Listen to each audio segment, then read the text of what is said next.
Kamusta mga chong? So today's video palit tayo ng fender.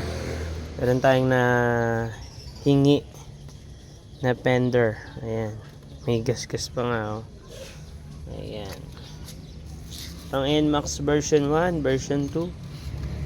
Yung fender. Ayan. Papalitan natin yung fender natin. Okay. Let's go. Okay. Kailangan mo lang ng 5mm na Allen wrench.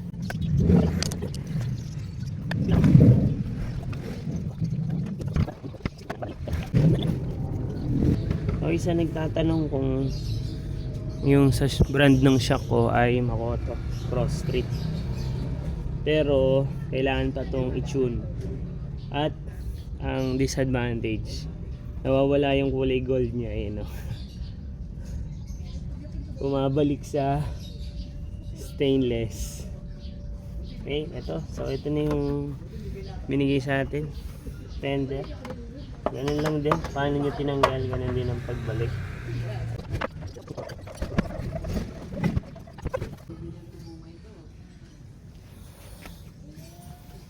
Okay, yun ang itsura niya ngayon. Ayan.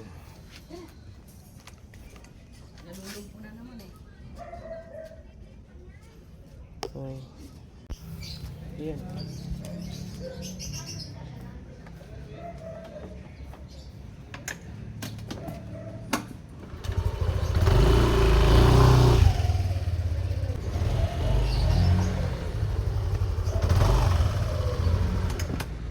Okay, ano sa palagay niya mga chong? Anong mas bagay? Itong pang B 1B2 na front fender or yung stock niya?